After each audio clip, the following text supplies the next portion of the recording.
Bonjour à toutes et à tous et bienvenue dans ce flash d'information de la mi-journée sur TV Vendée. Et pour commencer, direction le Vendée Espace à Mouilleron-le-Captif où les préparatifs pour le 10e Open de Vendée de tennis battent leur plein.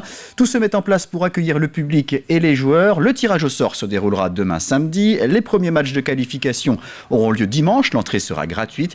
Et le tournoi principal débutera quant à lui lundi. Parmi les têtes d'affiche, le Suisse Dominique Striker, le Belge David Goffin ou encore le Britannique Jack Draper. Sans oublier les Français Hugo Gaston et Pierre Hugerbert. Une vingtaine de professionnels et 50 bénévoles sont mobilisés depuis plusieurs jours pour que tout soit prêt le jour J. Ça fait 3-4 jours qu'on a attaqué le montage du Vendée Espace, qu'on vient un peu remodeler. C'est nos réglages à nous d'événementiel. Les joueurs sont en train de régler d'autres choses de leur point de vue, mais nous on fait le réglage montage, le réglage production, aménagement des différents espaces, l'espace partenaire en haut aussi, pour qu'on puisse être vraiment serein à partir de samedi et accueillir le public et les joueurs dans les meilleures conditions avec une salle qui est magnifique et qu'on espère remplie tout au long de la semaine.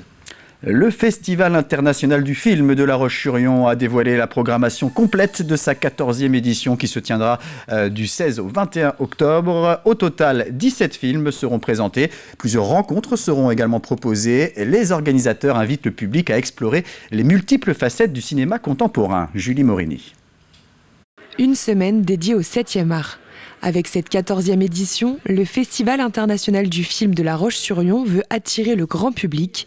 Du cinéma d'art et d'essai à la science-fiction, en passant par la comédie, la programmation se veut généraliste. L'idée est d'accueillir le plus possible de formes au festival et de ne pas faire de distinction, d'être vraiment le plus large possible, à la fois pour permettre au plus grand nombre de venir découvrir les films, mais aussi pour présenter un peu une palette, une image de ce qui se passe aujourd'hui dans le cinéma contemporain. Donc en effet, on aura autant du film d'animation que du film de genre, que du film historique, avec cette idée quand même que voilà, avant tout un film est un film, mais voilà, qu'on peut trouver différentes formes de cinéma aujourd'hui.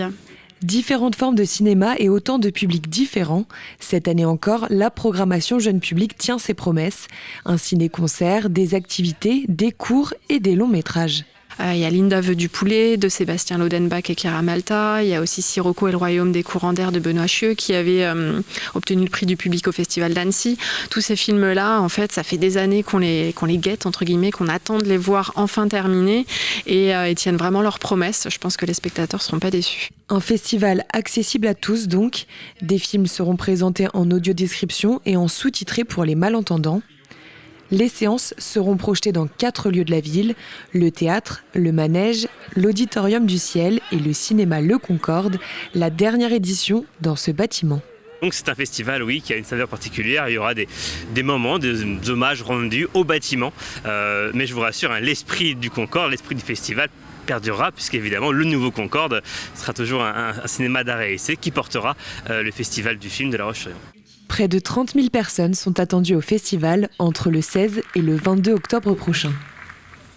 À Montaigu, la deuxième phase des travaux du parc du Val d'Asson a débuté. Un chantier dont le but est de créer de nouvelles liaisons douces entre les quartiers ainsi que de nouveaux équipements ludiques et sportifs. Les habitants pourront en profiter en début d'année 2024. Idéalement situé, ce parc offre 5 hectares de nature au cœur historique de la ville. Dans la continuité des aménagements déjà réalisés, l'équilibre des milieux naturels et la biodiversité sont favorisés, avec notamment la création de zones de tranquillité. Plus d'1 million d'euros sont consacrés à ce projet.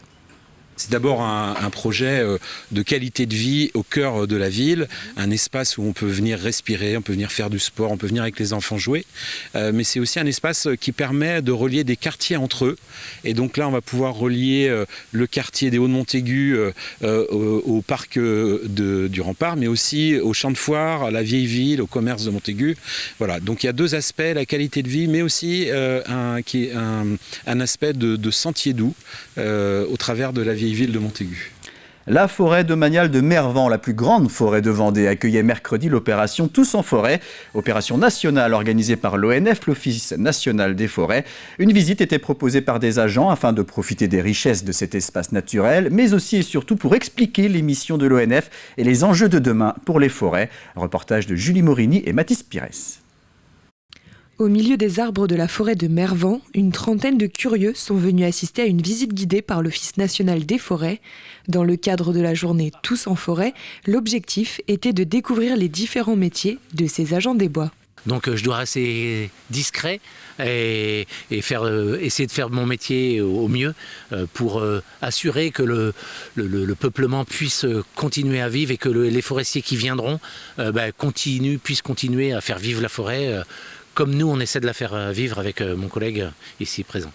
Une promenade ludique qui permet de se ressourcer et d'entendre aussi les règles à respecter pour préserver la biodiversité et les autres usagers de la forêt. J'ai retenu 2 choses. La première, c'est la diversité des métiers au sein de l'ONF qui ont été présentés au sein de cet après-midi. Et puis la deuxième, c'est l'impact de l'évolution du climatique sur les différents métiers de l'ONF également. On est tous préoccupés par l'avenir de cette forêt. Parce qu'on voit, quand on se promène en forêt, on voit les chênes, on voit quand même où ça commence à sécher, on voit effectivement les marques du temps. Des changements climatiques qui ont un impact direct sur les domaines forestiers. Ici à Mervan, les agents de l'ONF anticipent déjà l'avenir. On commence à réfléchir un petit peu à l'après. Alors par exemple, on va aller chercher les mêmes chênes, mais de provenance méridionale. C'est-à-dire que plus on est dans le sud et plus ils sont habitués à ce climat un petit peu plus chaud, à la sécheresse. Donc en fait, on essaie déjà de préparer le terrain génétique et ensuite on essaie d'expérimenter aussi des espèces qui viennent de Méditerranée, qui viennent d'Afrique du Nord, qui viennent d'Europe de l'Est, dans des configurations un peu plus sèches. Ce massif forestier de 5000 hectares évolue donc au fil des années. Marcheurs, cyclistes et cavaliers sont les bienvenus pour se promener avec respect, notamment pour ne pas déranger la période du brame du cerf qui a lieu jusqu'à mi-octobre.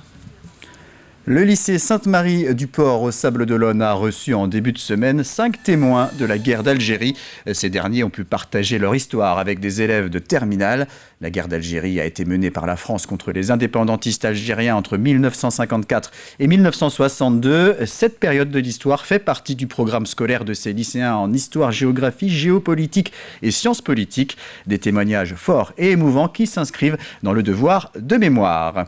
C'est la fin de ce flash. Merci de l'avoir suivi. Je vous donne rendez-vous à 18h pour un nouveau point sur l'actualité vendéenne. Très bonne journée à tous sur TV Vendée.